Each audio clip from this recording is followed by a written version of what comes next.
Alhamdulillahirabbil alamin wa bihi nasta'in ala umuri dunya waddin.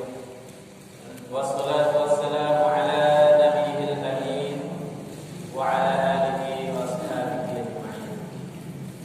Rabbi shrah lana sadrana wa yassir lana umurana wahlul 'uqdatam min lisani yafqahu aqwala. Rabbi yassir wa la tu'assir wa bitammim bil khair.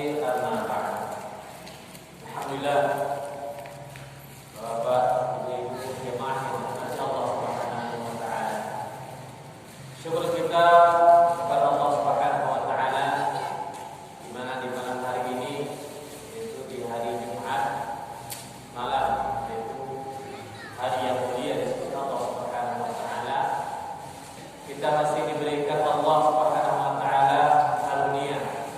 Kita masih diberikan Allah Subhanahu wa taala nikmat yang terbesar, yaitu kita dapat menghadiri salah satu taman daripada taman-taman surga.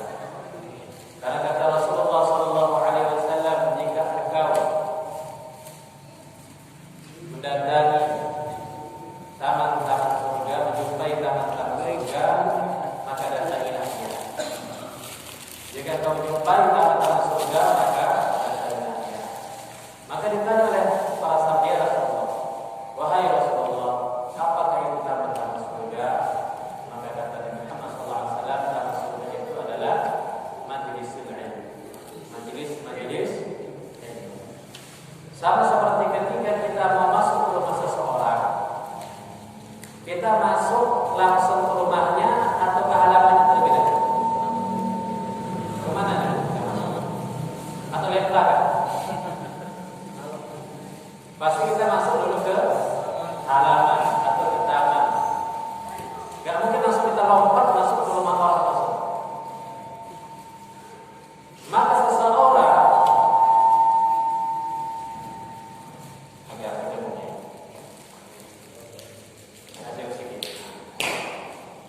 maka seseorang yang ingin dia masuk ke dalam surga di Allah Subhanahu wa taala, akan tetapi dia tidak pernah datang ke taman surga, apakah dia nanti bisa masuk ke dalam surga? Seorang yang ingin masuk ke rumah orang, maka dia harus masuk ke dalam halaman. Kalau orang tak pernah menginjak halaman seorang, maka tak mungkin dia pernah datang ke rumah orang tersebut. Begitu juga orang yang ingin masuk ke dalam surganya Allah Subhanahu wa taala, akan tetapi dia enggan untuk datang ke tamannya, yaitu taman-taman surga. Maka bagaimana bisa dapat dia masuk ke dalam surganya Allah Subhanahu wa taala? Maka disinilah mudah-mudahan Allah Subhanahu wa taala menatapkan hati kita selalu menghadiri majelis-majelis ilmu. Karena kata Rasulullah SAW, thalabul ilmi fardhun 'ala kulli muslim. Menuntut ilmu itu adalah suatu kewajiban. Fardu apa? Fardu ain atau fardu kifayah? Fardu ain atau fardu kifayah? Fardu ain. Kewajiban ke setiap individu seorang muslim, dia wajib mengetahui mengenai agamanya, mengenai tata cara dia melaksanakan ibadah kepada Allah Subhanahu wa taala. Karena al-amalu bila ilmin mardudatun la tuqbal. Kata Rasulullah SAW, suatu amal yang tanpa ilmu maka dia akan tertolak sia-sia. Walaupun dia banyak amalnya, akan tetapi dia tidak mengetahui apa yang dia kerjakan, maka itu akan tertolak dan sia-sia. Jadi di sini mudah-mudahan Allah Subhanahu wa taala menjadikan kita selalu menjadi orang-orang yang menuntut ilmu. Baik Bapak Ibu yang dirahmati Allah Subhanahu wa taala, kembali kita mengkaji kitab Mu'minul Muhtaj karangan Imam Khatib Asy-Syarbaini dalam Fiqh Imam Asy-Syafi'i. Yang kemarin kita telah bahas yaitu mengenai at-taharah,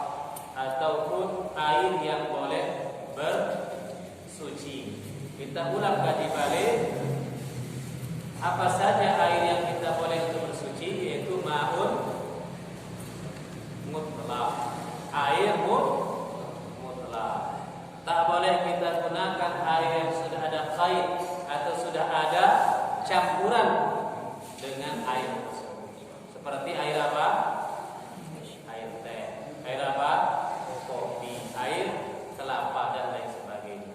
Dikatakan dengan ma'un mutlak, air mutlak itu adalah air yang suci lagi mensucikan, yang dapat dipakai untuk menghilangkan hadas dan juga apa? Membersihkan najis. Maka air mutlak merupakan syarat untuk kita bersuci. Baik, kita masuk kepada bab yang kedua, yaitu bab asbabil hadas. Bab mengenai sebab-sebab terjadinya hadas. Yang kemarin kita bahas bahwasanya ada dua yang sebab menjadikan kita tidak bisa melaksanakan ibadah ataupun sholat. Yaitu yang pertama disebabkan karena kita berhadas ataupun disebabkan kita terkena najis. Hadas ini adalah sesuatu yang tidak nampak. Tak nampak wujudnya, akan tetapi dia sudah berhadas. Tak nampak wujudnya, akan tetapi dia berhadas. Apa sebab-sebab berhadas? Apa sebab-sebab seorang itu tak boleh melaksanakan ibadah? Apa saja yang dilarang ketika seorang beribadah? Ketika seorang berhadas? Yaitu apa saja yang dilarang? Yaitu melaksanakan sholat. Kemudian ketika seseorang itu memegang Al-Quran, la yamassuhu illal mutahharun, tidak boleh menyentuhnya kecuali orang-orang yang suci. Kemudian apa lagi? Yang tak boleh seseorang ketika dia berhadas, ini dilarang, yaitu tawaf di Ka'bah. Tawaf di Ka'bah. Seorang yang berhadas maka dia tidak boleh tawaf di Ka'bah. Apa lagi? Masuk masjid boleh, kecuali orang yang orang junub ataupun dia dalam keadaan haid.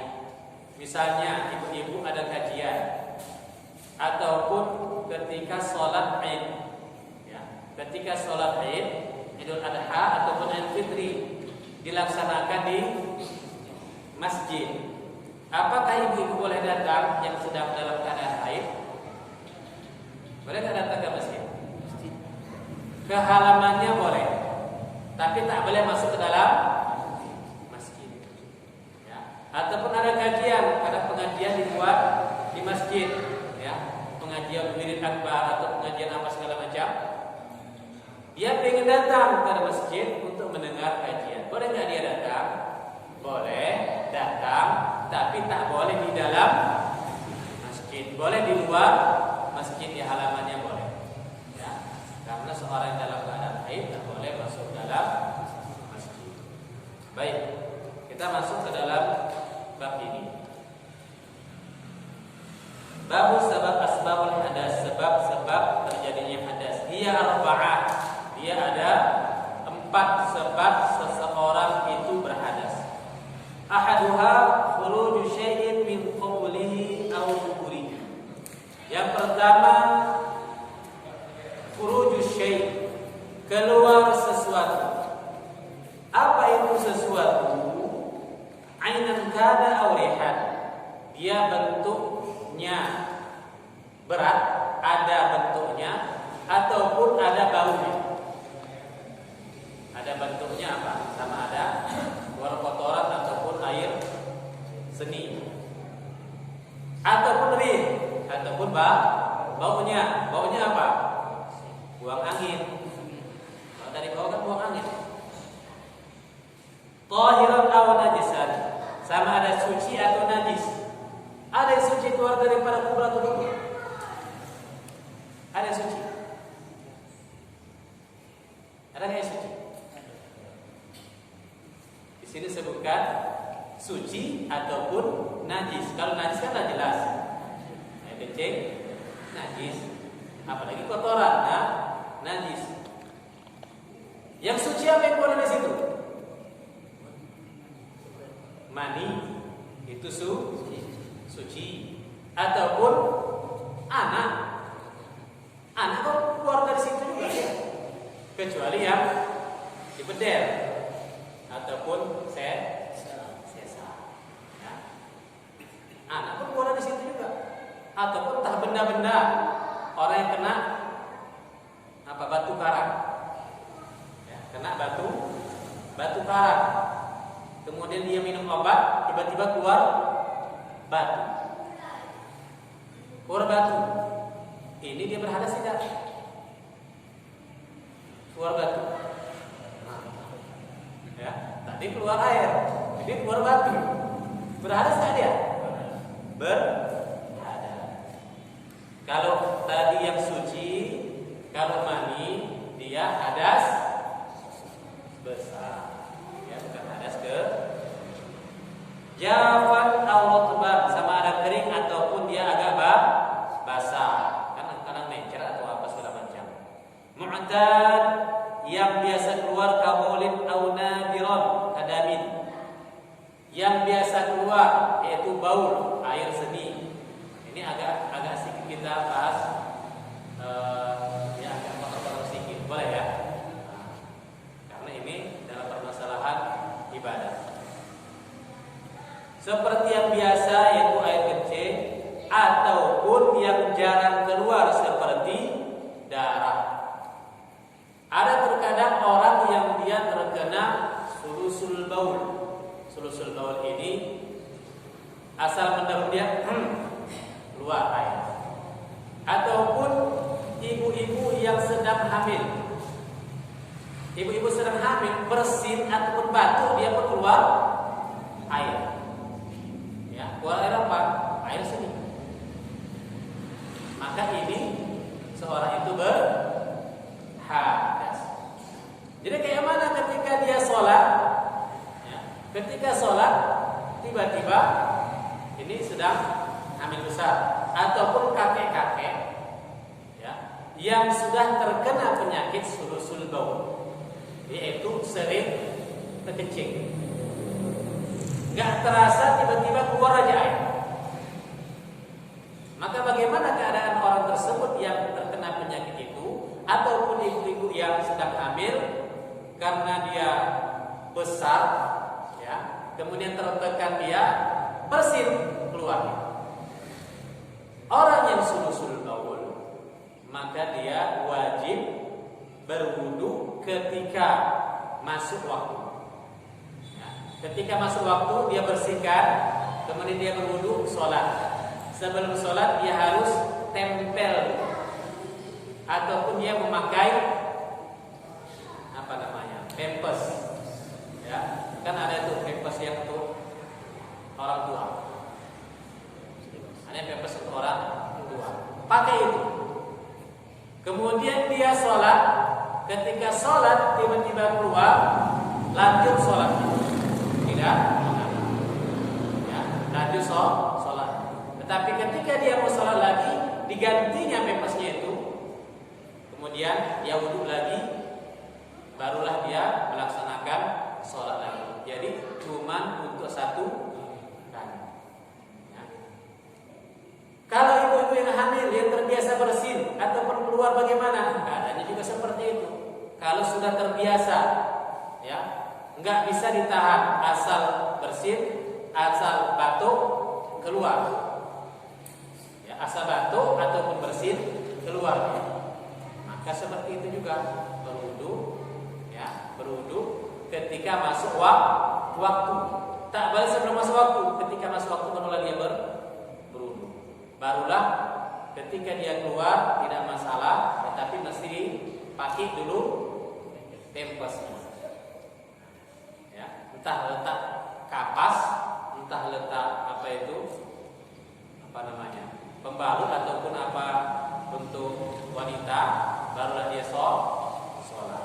Ini juga untuk nenek-nenek, ya, untuk nenek-nenek, untuk kakek-kakek, orang yang berpenyakitan ataupun yang dia selalu keluar.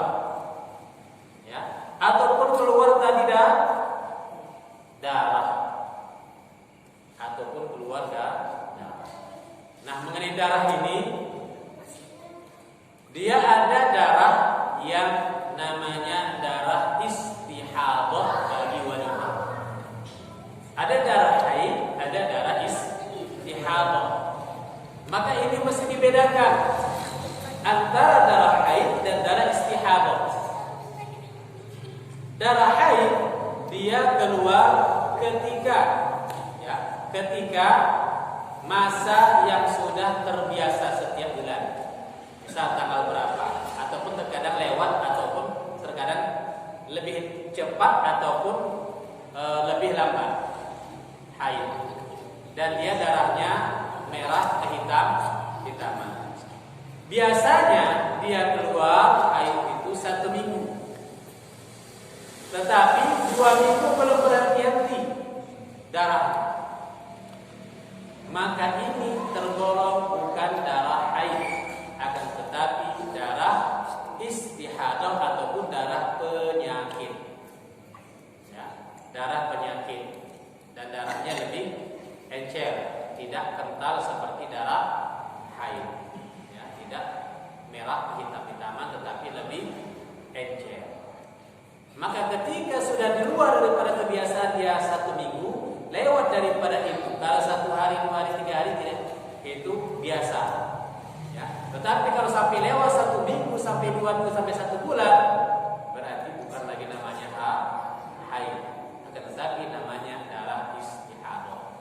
Seorang wanita yang keluar darah istihadah yang tadi ini, ya, itu namanya darah penyakit, maka dia wajib sholat.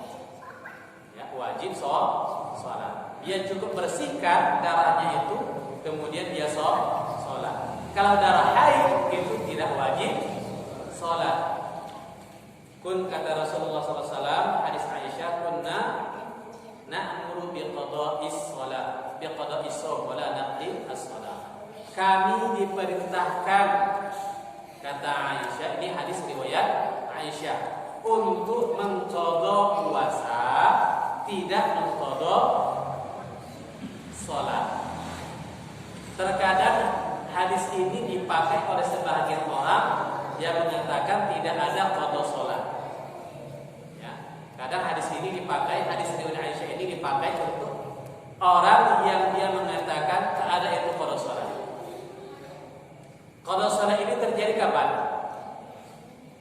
Ketika seorang yang dia lupa sholat sama ada tertidur, ataupun ketika dulu dia jarang sholat, sudah balik, umur 50 tahun baru dia sholat. Mulai dia balik umur misalnya 15 tahun, itu kadang dia sholat, kadang enggak. Sampailah umur 50 tahun baru dia bertaubat. Ya, baru dia bertaubat, barulah dia laksanakan sholat 5 waktu. Jadi selama dari 15 sampai 50 tahun, berapa tahun? 35 tahun. Selama 35 tahun dia wajib memperoleh sholat. Selama 35 tahun dia wajib memperoleh sholat. Bagaimana caranya dia memperoleh sholat? Kalau tiap hari dia memperoleh juga kan? Tiap hari dia sholat. 35 tahun berapa hari? 365 hari. 365 1 hari kali 5. Berarti berapa tuh? Kata itu kali lagi 35 tahun. Nah, nggak terhitung. Jadi bagaimana dia caranya dia mengqadha sholatnya? Maka dia mengqadha sholatnya setiap habis waktu sholat ataupun sebelum sholat, maka dia mengqadha sholat. Itu yang diajarkan oleh guru saya. Caranya dia mengqadha sholat ketika dia habis melaksanakan sholat sunat ataupun selepas sholat fardu, sholat subuh, kemudian dia sholat subuh lagi 2 rakaat, yaitu sholat fardu. Oh, boleh nggak sholat ba'da subuh? Boleh nggak? Tak boleh kalau sholat sunat mutlak. Kalau sholat qadha boleh. Ya, sholat qadha boleh. Maka dia sholat habis sholat subuh dia bangkit sholat. Ahmadullah habis subuh kok sholat lagi, tengok orang ada yang sholat apa lagi nih wah ini katanya kan. Boleh sebelum subuh dia kerjakan. Sebelum subuh dia kerjakan sholat qada. Begitu juga zuhur. Sebelum atau sesudah sholat zuhur dia pun sholat qada zuhur. Asar, maghrib, isya. Semua waktu dia melaksanakan sholat qada. Sampailah ajal menjemputnya. Kalau belum selesai lagi, sholatnya bagaimana? Itu dah diserahkan kepada Allah. Yang penting dia sudah menyelesaikan hutangnya. Dia sudah menyicil hutangnya. Ya, dia sudah menyicil hutangnya kepada Allah Subhanahu wa taala. Ya. Baik, kembali ke kajian kita.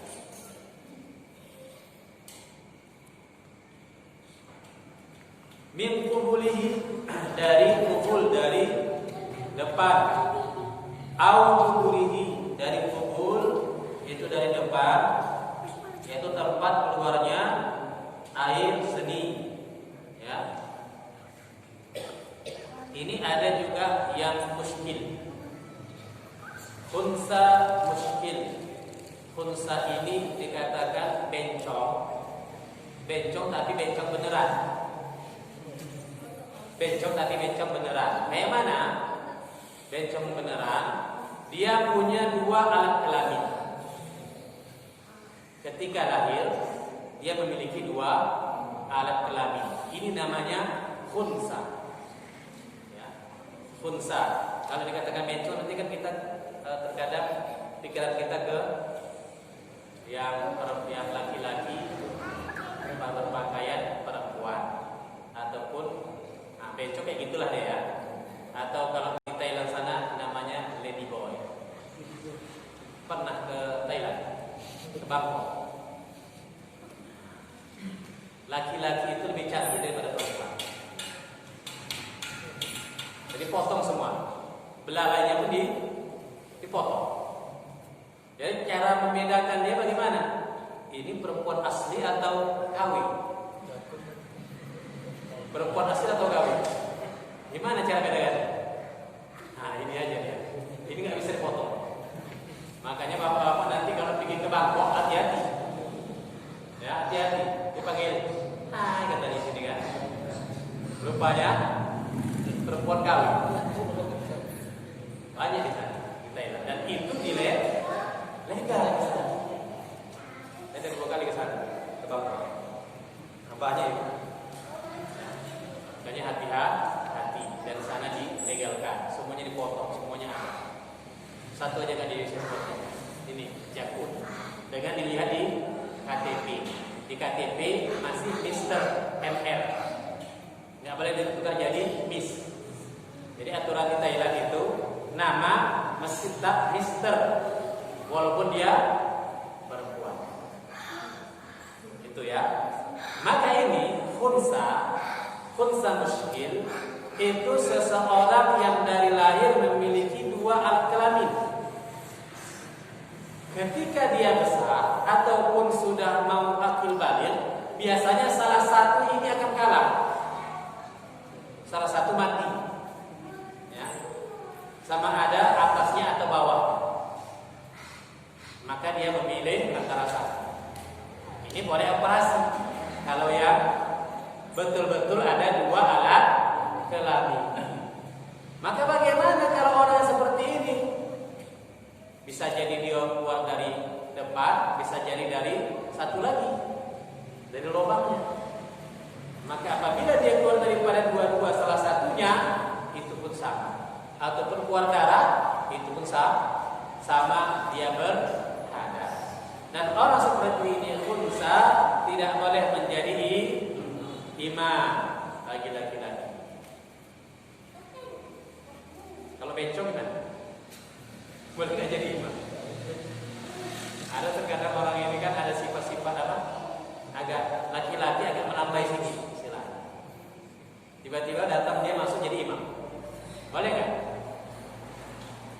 Boleh nggak? Sah nggak salahnya? Ya, ini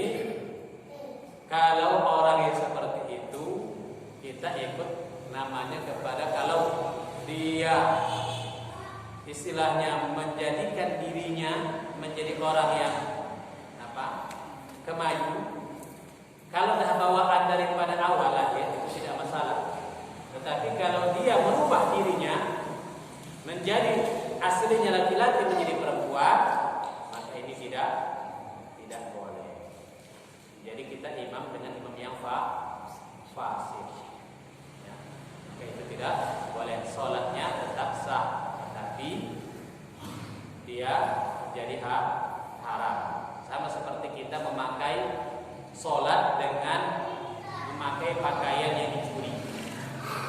Ya. Salat dengan memakai pakaian yang dicuri, salatnya sah, perbuatannya haram. Kalau salatnya tetap sah, karena secara sahnya menutup aurat. Tetapi karena menutup aurat dia pakainya pakai pakaian yang dicuri, maka perbuatannya adalah perbuatan yang haram. Al-khurujisyan min duburihi, ataupun dari duburnya. Sebagaimana kata Allah Subhanahu wa taala di dalam surah An-Nisa ayat 53, "Au ja'a minkum minal ghaib." Atau salah seorang dari kamu datang daripada ghaib. Di sini disebutkan ghaib, bukan ataupun salah seorang daripada kamu habis buang air kecil ataupun buang air besar. Tidak disebutkan di situ. Tetapi ja'a minkum minal ghaib, di sini bahasa Al-Qur'an sebagai kias. Seperti kita sampaikan kemarin, ada bahasa Al-Qur'an yang tidak secara langsung, tapi dia adalah bahasa kias. Ghaib ini adalah al-makan al-mutmain minal ardi, yaitu tempat yang tenang di bumi yang bermaksud untuk kita taqdi fihi al-hajah, untuk menyelesaikan hajat. Itu yang namanya ghaib. Tempat yang tenang untuk menyelesaikan hajat. Di mana tuh? WC, kamar mandi. Pada masuk WC, ada yang sambil merokok pun ada. Boleh nggak merokok dalam WC? Boleh nggak? Merokok aja kalau yang mengatakan haram. Kalau yang punya makruh berarti makruh. Jadi sejarah rokok. Kenapa punya pula? Tambah lagi. Sekarang sampai tertidur sih. Kenapa? Karena saking tenangnya. Makanya kita kalau kita nggak masuk WC, dianjurkan oleh Rasulullah SAW untuk berdoa. Apa doanya? Allahumma inni a'udzubika minal khubuthi wal khaba'ith. Ya Allah, lindungilah aku daripada kejahatan al-khubus, setan laki-laki dan setan perempuan. Karena tempat WC itu tempat setan. Maka jangan berlama-lama di WC, apalagi kita menung-menung. Ya, kita dilarang untuk menung-menung di dalam WC. Makanya dikatakan di sini adalah apabila salah seorang kamu, yang artinya buang air kecil keluar daripada kubul dan dubur. Tetapi bahasa Al-Quran adalah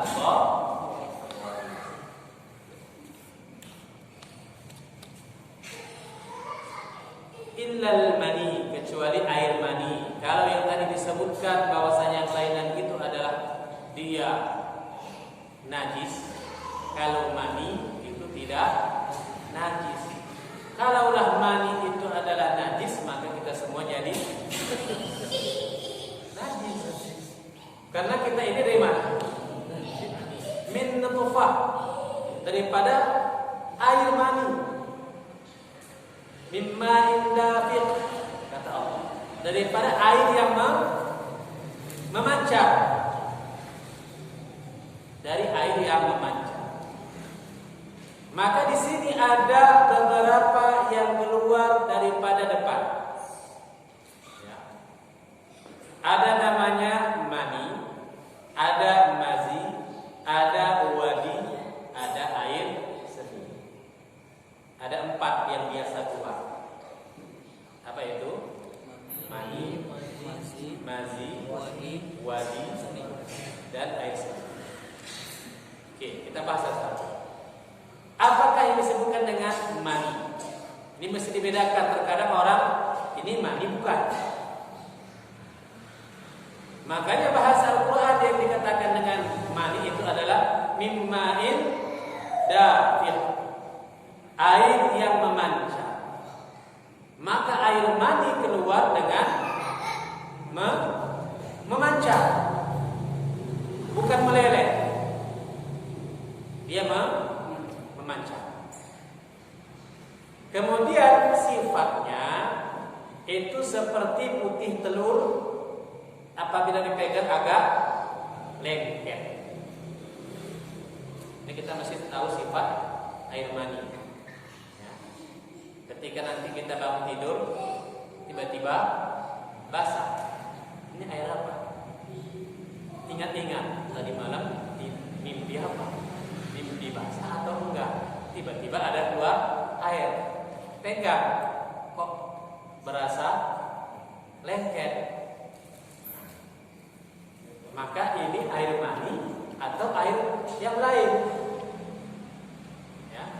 Karena air mani, kalau keluar air mani maka kita wajib apa? Mandi. Kalau yang tiga ini, yang mazi, wadi dan air seni, maka tidak wajib mandi. Akan tetapi wajib dibersihkan karena itu adalah najis. Ya.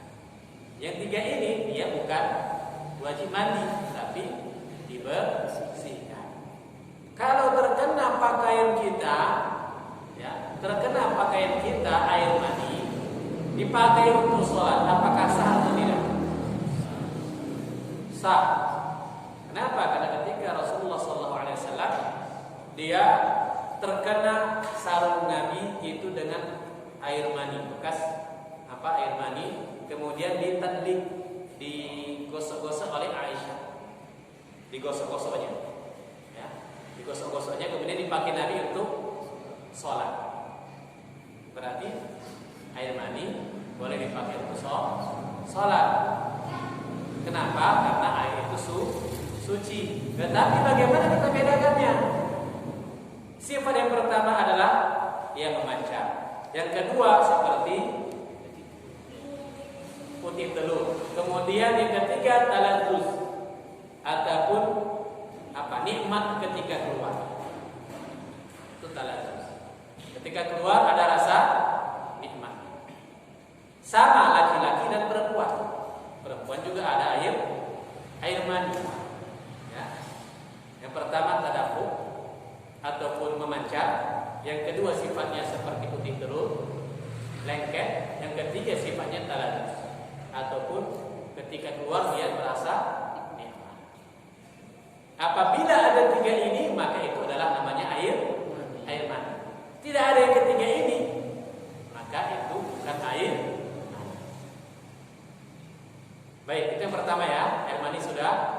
Yang kedua mazi. Mazi itu adalah air yang keluar sama, itu dari kubul atau tempat keluar air seni. Dia keluar adalah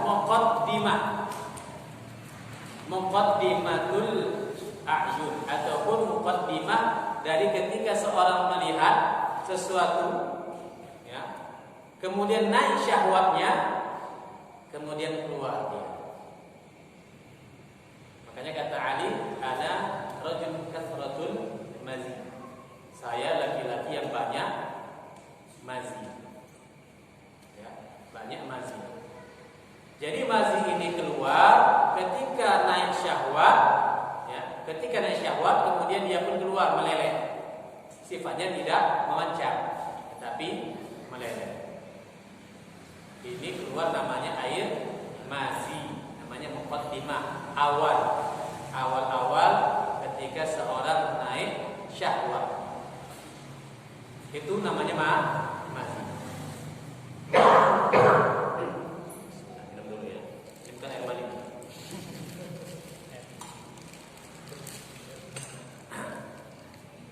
Kemudian yang ketiga namanya wadi. Air wadi. Apa itu air wadi? Air wadi keluar ketika seseorang dia kelelahan. Ya, biasa orang keluar itu air itu ketika seorang kelelahan. Biasa habis dia kerja kan kalau air seni, air kecil kan ya kita tahu air kecil. Ini dia meleleh, ya meleleh keluarnya. Itu namanya air wadi. Air wadi keluar ketika seseorang bersangatan dalam bekerja ataupun dia karena kelelahan badannya, maka keluarlah dari tempat kuburnya itu air namanya wadi. Ada air seni yang biasa keluar. Kalau air seni nggak usah dibawa, paparkan lagi, dan tahu semua. Tidak tahu lah sifatnya kayak mana air seni. Baik, itu tadi 4 yang keluar dari kubur. Kemudian yang keluar daripada tubuh. Kalau dari wanita ada dia darah haid tadi, ada darah nifas, ada darah istihadah, ya, ada darah istihadah tambahannya, ya, tambahannya, darah penyakit, ya. Darah nifas itu keluar ketika seseorang melahirkan, itu namanya darah nifas. Darah haid itu bulanan, sifatnya itu sifat darah haid dia merah kehitam-hitaman. Kemudian dia memiliki siklus yang sudah biasa. Siklus ini dia masing-masing itu berbeda. Ya, nanti akan kita bahas sendiri dalam pembahasan haid dan kapan seorang itu apabila sudah berhenti haid kadang keluar sikit bagaimana? Ya, apabila keluar sikit, apakah dia wajib mandi? Tiba-tiba dah mandi, keluar lagi sikit lagi, mandi lagi, keluar lagi sikit lagi. Jadi ini bagaimana keadaan? Ini ada pembahasan sendiri dalam bab masalah haid. Tapi tadi disampaikan itu berbeda dengan darah istihadah ataupun darah penyakit. Apabila darah penyakit maka wajib sholat, ya, cukup dibersihkan tetapi tetap wajib sholat. Illa al-mani walau imsadda makhrajuhu wa fataha tahta ma'idatihi fa kharaja al-mu'tad naqadha. Jikalaulah keluar imsadda makhrajuhu, tertutup tempat keluarnya tertutup. Terkadang ada orang yang bisa kencing, ya, nggak bisa kencing. Kemudian dokter pun kadang dia buat selang, ya, dia buat selang, dimasukkan, dicucukkan ke perutnya, masuklah ke tempat kantung kemihnya, kemudian dikeluarkanlah dari situ. Ada yang seperti itu? Tangga saya pun kena apa? Batu karang, sehingga dia 3 hari dia bisa kencing. Kayak mana pula? Gembung pula. Maka dicucukkan, diambil dari perutnya, kemudian dimasukkan selang dan dikeluarkan dari kantong kemihnya. Maka keluarlah dari sini, bukan dari situ, bukan dari bawah, tetapi dari perut, dari maidahnya, atau dari kantong kemih, atau dari usus. Dia mau sholat, tiba-tiba keluar dari situ, karena ini dah dibocorkan ini, ya, dan dibuat selang, Kalau orang di rumah sakit kan banyak tuh selang-selang, termasuk dari situ. Kemudian keluar dia, maka itu termasuk dia naqadha ataupun dia berhadas. Ya, kalaupun keluar dari situ yang biasa keluar, maka dia termasuk berhadas, walaupun bukan keluar dari tempat biasa ataupun tempat pembuangannya, tetapi dibantu dengan menggunakan alat ataupun selang. Wa kata nadir, begitu juga apabila keluar sesuatu dari tempat keluarnya itu kubur atau dubur, sesuatu yang jarang, seperti apa? Kadun, seperti minyak ataupun darah. Kita nggak tahu kalau penyakit sekarang ini macam-macam, ya, macam-macam. Ada yang keluar darah, ada yang keluar penyakit, ada keluar apa? Karena kebiasaan orang ini sudah lain, ya. Yang mana tahu keluar darah ataupun keluar sesuatu yang di luar dari kebiasaannya, maka itu tetap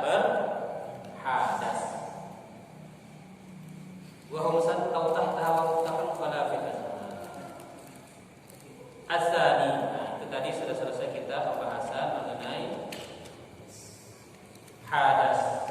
Ya. Kemudian yang kedua yang membatalkan wudu yaitu zawalul aqli, hilang akal. Sebagaimana kata Rasulullah SAW, al-ainan wika'us sahi, faman nama falyatawadda. Kata Rasulullah SAW, mata itu adalah penjaga dari tidur ataupun penjaga daripada lupa. Maka faman nama falyatawadda, barang siapa yang dia tidur, maka hendaklah dia illa naumin mumkinin maq'ada, kecuali tidur yang tetap tempat duduknya. Berarti kalau orang sholat Jumat kan terkadang tertidur, ya kan? Nah, ini biasa. Ya, kadang ketika khutbah maka mulailah kita duduk. Duduknya pun terdengar sampai tertunduk. Pas terbangun tiba-tiba sudah qomat. Apakah orang ini duduk lagi? Duduk lagi enggak? Nah. Pas baru naik assalamualaikum warahmatullahi wabarakatuh, dia pun duduk langsung hilang. Kemudian begitu qomat, orang bangun, tanya, sholat, langsung bangun dia. Apakah dia mengulang wudhunya atau tidak? Bagaimana? Nah, di sini illa naum mungkin makana, kecuali tidur yang tidak berubah ataupun tidak terangkat posisi bokongnya. Ya. Kalau terangkat batal. Dia duduk sila, kemudian dia cuma tunduk gini. Ya. Kalau sudah tertunduk dia sampai terangkat, itu batal. Kalau sudah sampai terangkat, batal. Kenapa? Kalau sudah terangkat, tak buat sesuatu, dia tidak tahu. Ya. Jadi kalau tidur duduk pandai-pandailah. Ya, intinya kalau tidur duduk pandai-pandai, jangan nyenyak kali tidur sampai kalian dicesek keluar. Kawan tengok sebelah pun nyenyak kali kalau tidur. Pas di situ pula nyenyak. Kalau tidur di tidur tak tidur dia sampai di masjid tidur dia. Nah, inilah bukti sakinah. Dapat sakinah, dapat ketenangan. Jadi positif aja kita. Di rumah dia nggak bisa tidur sampai di masjid dia tertidur. Dapat apa? Sakinah. Tenang dia dari sini. Ya. Kalau bicara pun terserahlah. Yang penting aku tidur. Jadi tidurnya itu tidak membatalkan wudu apabila tidak terangkat belakangnya. Apabila terangkat maka batal. Ya. Maka yang termasuk di sini yang hilang akal, bagaimana?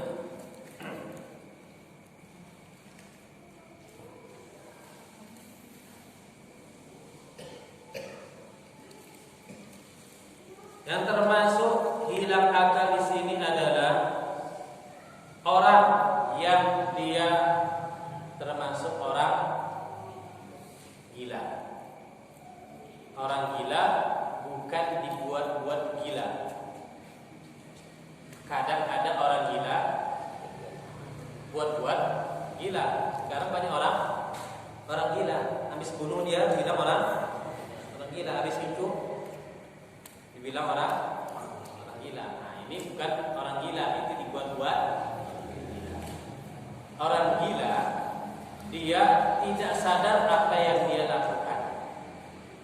Dia tidak sadar apa yang dia lakukan. Itu baru dikatakan orang gila. Ada orang gila kadang sadar, kadang enggak. Ini bagaimana hukumnya? Ketika dia sadar, maka dia wajib sholat. Ketika hilang kesadarannya, maka hilang kewajiban sholat. Ketika dia sadar daripada gilanya itu, maka dia wajib sholat. Hilang ketika dia sadar. Ketika hilang akalnya, maka tidak wajib sholat. Itu orang gila. Kemudian termasuk ke dalamnya siapa lagi? Yang zawalul aqli, yaitu seorang yang pingsan. Seorang yang pingsan. Orang pingsan tak wajib sholat. Ketika dia terbangun, barulah dia wajib sholat. Misalnya ketika sholat tiba-tiba terjatuh, pingsan dia, tersadar, maka dia mengulang, ambil wudhu lagi, kemudian dia pun sholat. Baik yang disengaja ataupun tidak disengaja. Yang tidak disengaja kayak mana tadi? Pingsan tadi, ataupun tertidur. Beda kalau tidur. Baik kalau sengaja tidur juga batal ataupun berhadas, batal wudhu. Ataupun dengan disengaja disebabkan dia minum. Ataupun kalau sekarang kan banyak untuk menghilangkan akal. Bagaimana? Kalau sekarang orang anak-anak muda ngelim, termasuk ngelim, nggak dapat dia tahfil anjing, tahfil akras, entah segala macam. Punya anjing pun ditelan, dan nggak punya lagi makanan orang, punya anjing pun ditelan. Apa nggak gila? Hilang akalnya, kayak anjing dia jadinya. Gak ada itu lagi. Lem kambing pula dibuatnya. Lem kambing diisak-isak sampai seperti fly. Makanya hati-hati. Pak, kalau ada lem kambing hilang di rumah, tengok tanya anaknya. Ya. Ada lem kambing di rumah hilang, hati-hati. Nah, sekarang anak ini luar biasa. Nah, pengaruh teknologi, pengaruh lingkungan. Ya. Jadi semua yang bisa menyebabkan hilang akal. Kalau sekarang ada banyak yang bisa membuat orang hilang akal. Makanya disebutkan di situ ada al-khamru. Khamar. Khamar ini adalah namanya khamru, itu yang menutup pikiran, menutup akal. Jadi al-khamru itu bukan khamar, maksudnya adalah yang namanya tua, ataupun kalau dulu kampung, ataupun air keras. Kalau air keras kan nanti tak disangka ada air keras juga itu kan. Air keras kan disiram kan jadi mendidih, air keras juga itu. Kalau dulu masih dalam bentuk minuman. Masih dalam bentuk minuman kalau dulu. Sekarang dah macam-macam. Ya. Bisa jadi bentuk pil, bisa jadi bentuk serbuk, bisa jadi dalam bentuk permen. Jadi sekarang kita hati-hati ya dengan anak-anak kita yang membeli jajan sembarangan. Kadang itu ada seperti yang dihisap-hisap. Dia bentuknya seperti stiker, kemudian diletak di lidah dihisap-hisap. Itu sekarang orang-orang yang dia punya bisnis narkotika diletakkannya di situ, kemudian diperjualbelikan. Makanya hati-hati kalau anak beli jajanan, entah ada orang yang ngasih ataupun siapa saja, bisa jadi itu sudah dimasukkannya ke dalam situ dalam bentuk nikotin. Ya. Itu bisa juga menghilangkan akal. Kalau sudah kena sekali, maka dia akan ketagihan, kena sakau. Makanya terjadinya orang yang berani untuk membegal, berani mencuri dan lain sebagainya, disebabkan apa?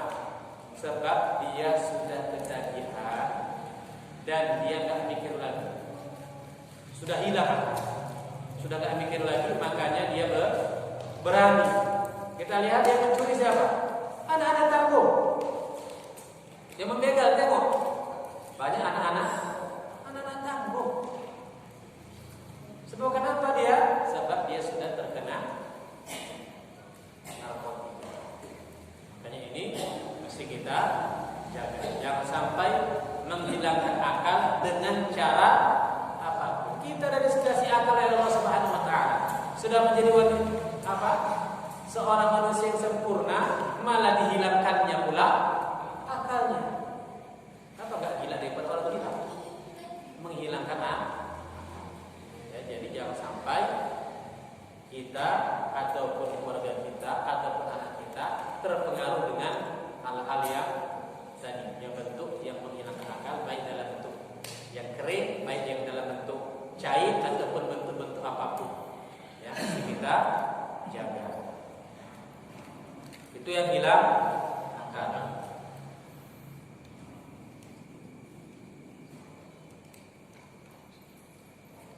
Kemudian ada juga hadis Rasulullah SAW, karena sahabat Rasulullah SAW, yanamun thumma yusallun wa la yatawadda'un, riwayat Muslim. Ada hadis yang mengatakan bahwasanya sahabat-sahabat Rasulullah SAW yanamun, mereka tidur.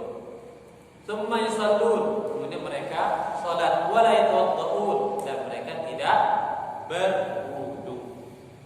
Bagaimana mereka tidur tapi tak berwudu? Tadi tidurnya tidur ayam, ya, tidur ayam terkantuk-kantuk itu aja.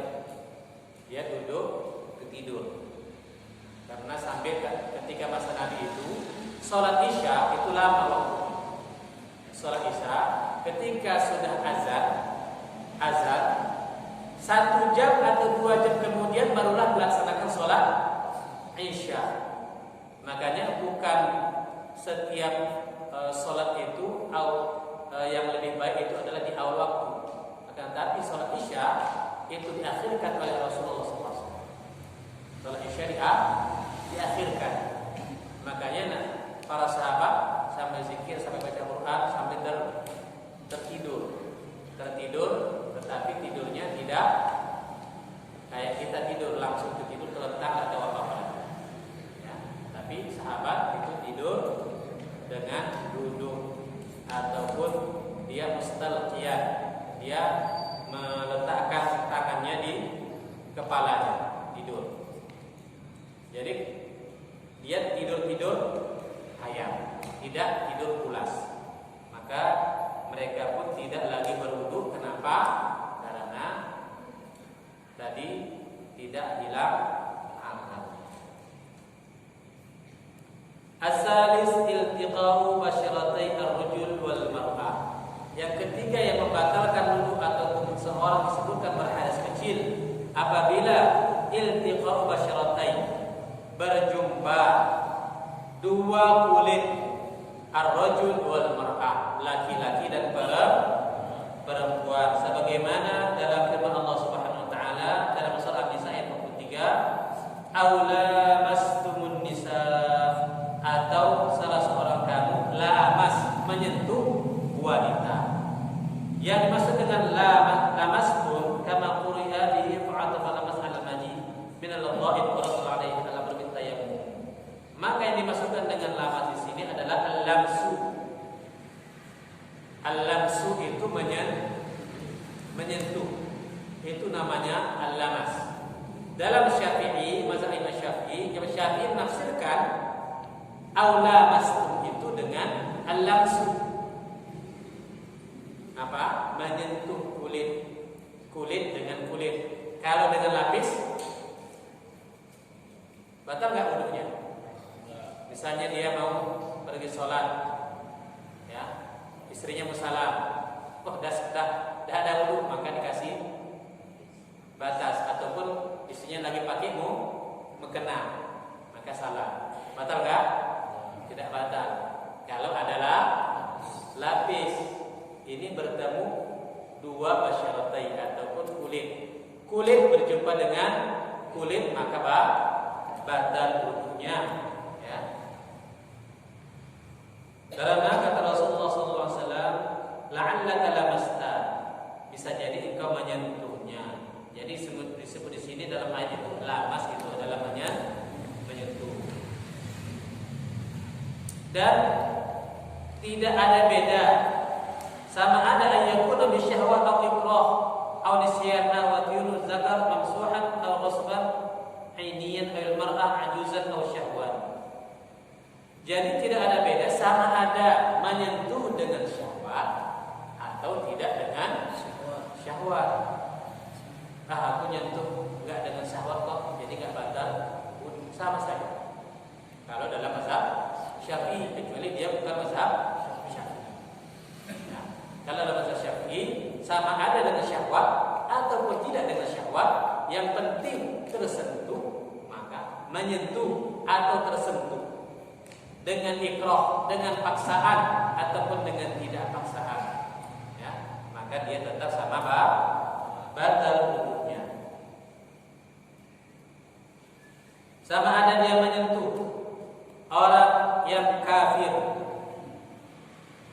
Orang kafir juga sama, perempuan, tapi perempuan Nasrani ataupun perempuan yang lain, non Islam atau orang kafir, maka itu termasuk batal, ya.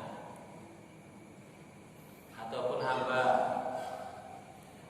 au al-adu az-zaid au asliyah sayyid aw syal, ataupun sama ada, ya, yang anggota tubuhnya itu yang ada tambahan, ada daging tumbuh. Terkadang ada orang yang ada daging tubuhnya atau di kakinya ada daging tumbuh, kesentuh itu pun sama, ya, itu pun sama. Awahaduhuma mayitan, ataupun menyentuh mayit. Mayit ini perempuan, bukan mahram, ya, bukan mahram. Kita sentuh, maka batal wudhu kita, bukan wudhu si mayit. Mayit nggak batal wudhunya. Kalau batal wudhunya gimana pun ada, ya. Jadi sebelah sini. Awahad mayitan lakin la yaqtadi wudhu al-mayyit, tapi tidak batal wudhunya mayit. Mayit ini sudah dimandikan, sudah diwudhukan, kemudian diletakkanlah di tengah. Kemudian orang pun berdatangan mencium. Datang kita, tak siapa-siapa diciumnya pula. Hanya mayit cantik pula kan? Datang dia dikira orang itu keluarganya juga, diciumnya pula. Maka batal ataupun tersentuh, ya, apabila yang bukan mahram. Jadi mayit pun tetap batal, tapi tidak batal wudhunya mayit. Walamsu al-jismu bil yad, lamas itu adalah dengan tangan ataupun dengan kulit, sama, ya. Berbeda bi khilafin naqdi bi masil farji, berbeda apabila menyentuh kemaluan. Jadi kalau dia menyentuh wanita itu sama ada dengan tapak tangan, sama ada dengan ini, atau tersentuh yang lain, atau tersentuh anggota tubuh yang tumbuh dan lain sebagainya, itu tetap batal. Berbeda apabila menyentuh kemaluan, sama ada menyentuh kubur atau kubur, yang batal adalah dengan menggunakan tapak tangan. Dengan menggunakan tapak tangan maka batal. Kalau dia memegang dengan menggunakan punggungnya, maka tidak batal. Misalnya ketika sholat gatal pula, mau garuk dia gimana caranya? Masuk pula dia. Kalau masuk batal. Pegang-pegang di luar nggak terasa lagi, masuk dia, nggak batal. Tetapi dia pegang dengan punggungnya, maka tak batal. Yang batal adalah dengan telapak tangan. Kalau dengan punggung dan lain-lainnya itu tidak batal. Ini nanti akan disebutkan sama ada punya dia atau punya orang atau punya bahimah, bagaimana. Terus disebutkan juga punya binatang kalau dipegang gimana batalkan? Illa mahraman fil azhar, kecuali seorang yang mahram. Siapa aja mahram? Siapa aja mahram? Maka masih disebutkan ini karena kita tidak tahu siapa aja yang mahram kita. Mahram ini yang tidak batal wudhu, yang dikatakan yang mahram, bukan muhrim. Karena kita sebut dengan muhrim. Muhrim ini adalah orang yang sedang berihram. Itu namanya muhrim.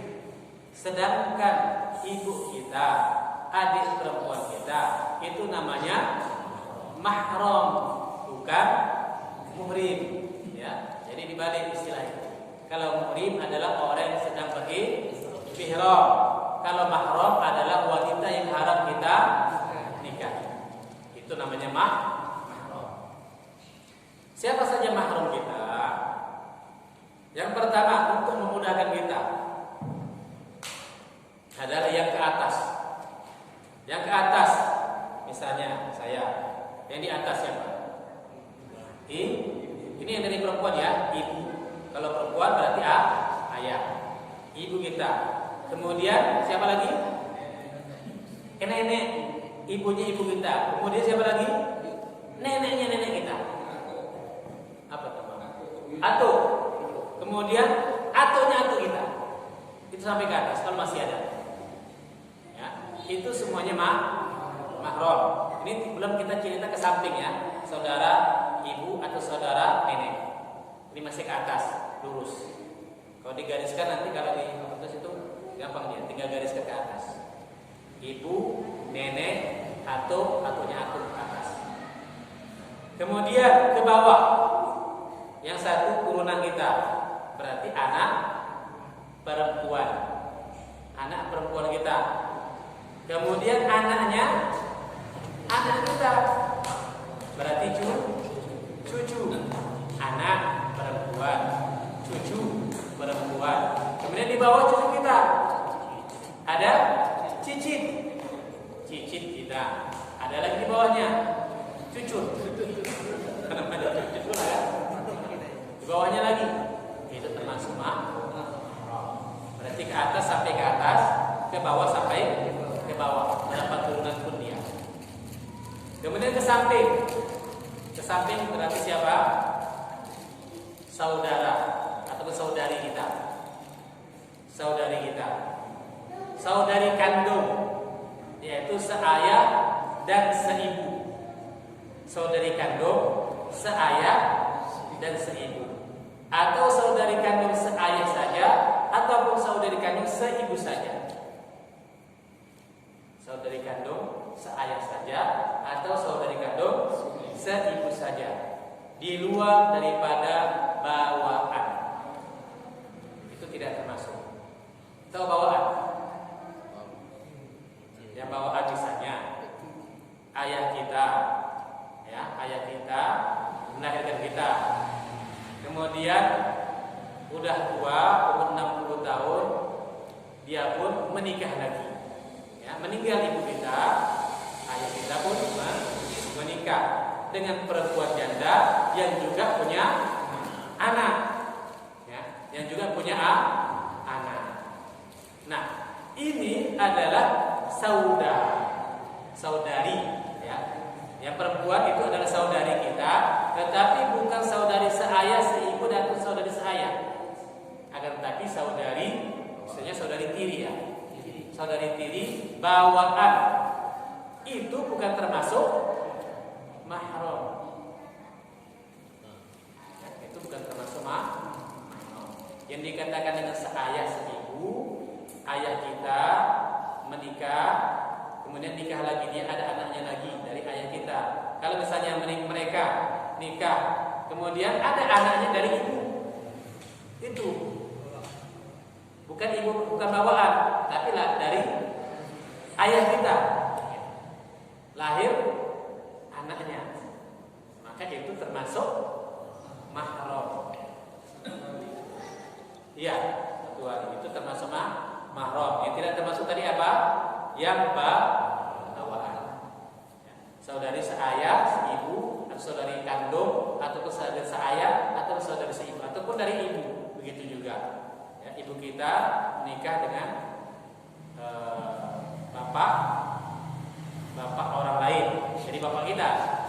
Bapak orang lain jadi bapak kita, kemudian lahir daripada kandungan ibu kita. Itu namanya saudari seibu, tidak saudari seayah. Ya. Itu yang di samping. Itu yang termasuk mahram. Kemudian ke atas samping. Ke atas samping itu ayah. Berarti saudari dari ayah kita. Siapa itu? Bibi ataupun bude ataupun bule. Kalau apa namanya? Nantulang. Nah, ini beda ya. Jadi yang dikatakan itu yang mahram itu adalah saudarinya ayah, bukan suami atau istrinya. Bukan suami atau istrinya. Bibi kita langsung. Bibi kita langsung itu adalah saudarinya ayah kita atau saudarinya ibu kita. Saudari ayah atau saudarinya ibu kandung. Ya, bukan suami atau bukan istrinya. Kalau suami atau istrinya itu bukan mahram. Ya. Kalau suami atau istrinya itu bukan mahram. Jadi di samping itu adalah saudari dari ayah kita atau saudari dari ibu kita. Itu bibi ataupun paman ataupun pak ali ataupun bude ataupun pak ade ataupun bude. Kemudian naik ke atas, saudari nenek. Saudari nenek ini bukan mahram kita. Saudari nenek bukan mahram. Yang mahram itu cuma ke atas, satu tingkat di atas. Itu saudari ayah kita. Saudari nenek itu bukan mahram. Ya, saudari nenek bukan mahram. Begitu juga anak dari bibinya, bibi kita. Sedangkan saudara nenek aja bukan mahram, apalagi anak daripada nenek. Kemudian sepupu. Sepupu ini adalah anak dari paman atau anak dari bibi kita. Itu bukan mahram. Kalau orang Jawa bilang baru tulang. Baru tulang ini boleh dinikahi. Ataupun apa namanya? Ipar, sepupu, anak dari paman ataupun anak dari bibi itu bukan mahram kita. Ya. Jadi itu bukan mahram kita, jadi boleh dinikahi. Kemudian ini yang di bawah kita lagi, di bawah. Kalau anak kan sudah jelas semua. Kalau istri atau suami dari anak kita, apakah termasuk mahram atau tidak? Itu namanya mahram secara musyawarah ataupun sebab perkawinan. Yang nasab itu tadi sudah selesai. Itu saja.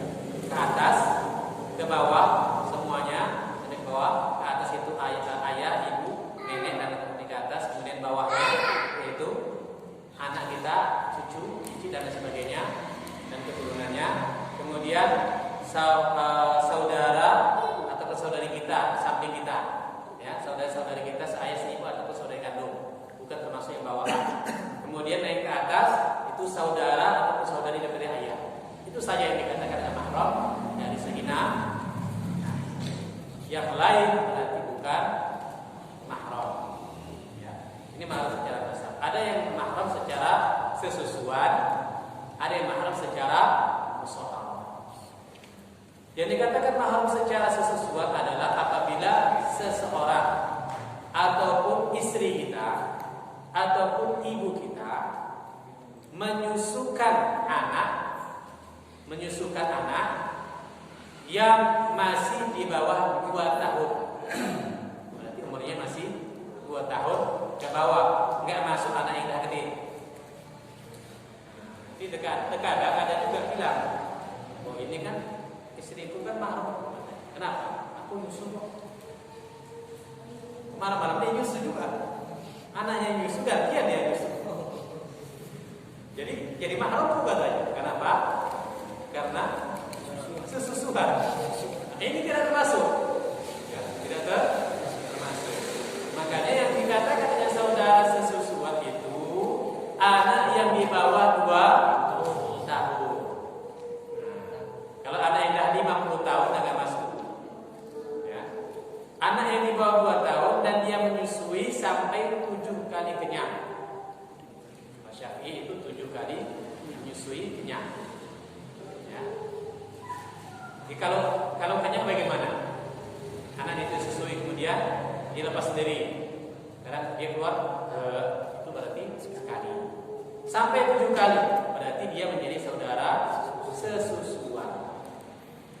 Nabi Muhammad SAW juga ada saudari sesusuan, ya, itu daripada ibu susu beliau. Kenapa? Karena Nabi disusukan dengan siapa? Halimatus Sa'diyah. Itu adalah saudari dan saudara sesusuan dia, Rasulullah SAW. Begitu juga kalau misalnya kita dapat teman dekat, mau jadi saudara, pas sama-sama hamil, sama-sama melahirkan, gantian saling menyusukan. Maka ini dia jadi saudara atau saudari sesusuan. Itu dikatakan sesusuan. Ya. Itu mahram itu sama. Mahram dengan nasab sama dengan mahram dengan sesusuan. Ya haram min al-radha' ma yahrum min an-nasab. Diharamkan yang yang satu nasab sama dengan yang sesusuan. Ibunya, saudarinya, neneknya, anaknya itu sama-sama. Ya, jadi sama kalau sesusuan. Baru yang ketiga, yang mahram dari segi apa? Musaharah. Dari segi pernikahan. Kita ya punya anak kita nikah, maka ini namanya apa? Berarti menantu. Menantu adalah mahram kita. Menantu itu adalah mahram. Secara apa?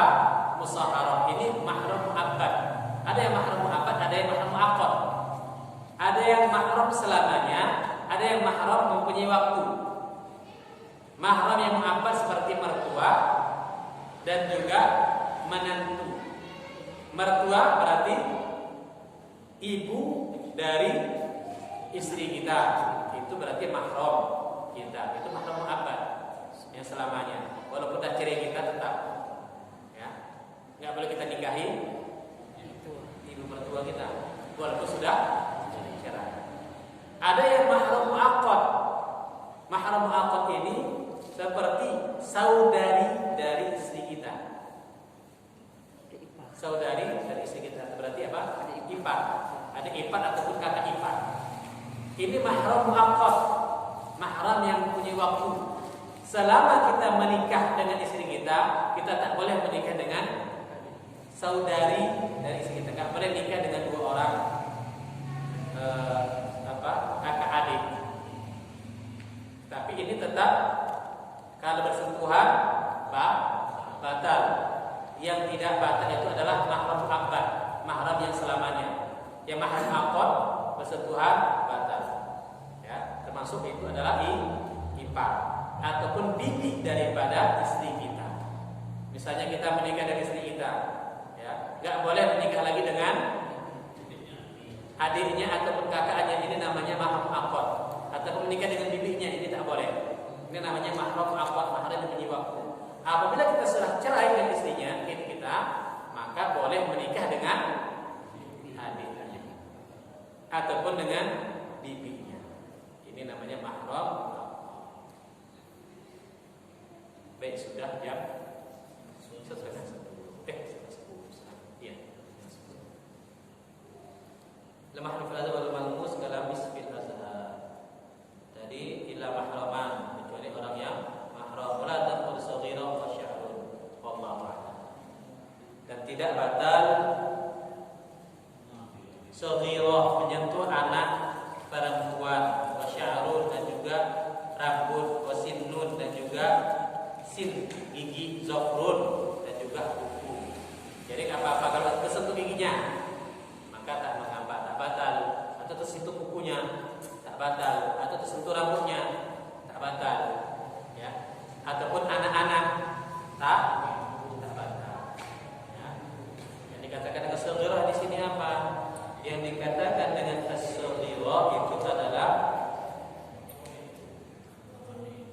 anak-anak yang lam yamluk, tidak sampai minhuma haddan yashhadu urfan, syahwat.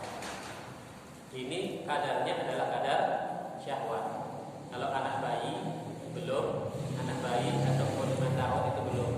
Tapi kalau udah besar dia, umur 7 tahun sudah mulai.